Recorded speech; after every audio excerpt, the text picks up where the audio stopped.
Y con su propuesta de expandir el transporte público, la abanderada de la coalición Juntos Haremos Historia inició hoy sus actividades. La candidata jefa de gobierno por la coalición Juntos Haremos Historia, Claudia Sheinbaum, refrendó su propuesta para regular el transporte público concesionado. Al intervenir en el foro Alcaldes Hablando con Alcaldes, defendió la construcción de más líneas de Metrobús para facilitar la movilidad de los capitalinos.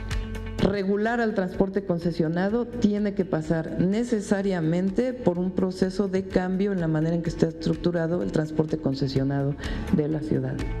Señaló que el fuerte de su administración será facilitar el acceso a la ciudad, además de ofrecer mayores alternativas a los capitalinos que viven en la zona limítrofe.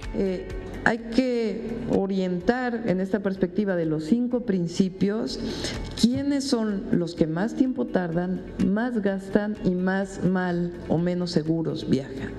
Y en la ciudad están principalmente en la periferia. Minutos antes, Sheinbaum Pardo encabezó el foro Seguridad y Justicia con Innovación, en donde subrayó que su estrategia para recuperar la seguridad ciudadana consta de 3 planteamientos fundamentales. 1. Retomar el control de la seguridad en la ciudad. 2. Respetar los derechos humanos. Y 3. Atender las enormes desigualdades que existen en la capital del país.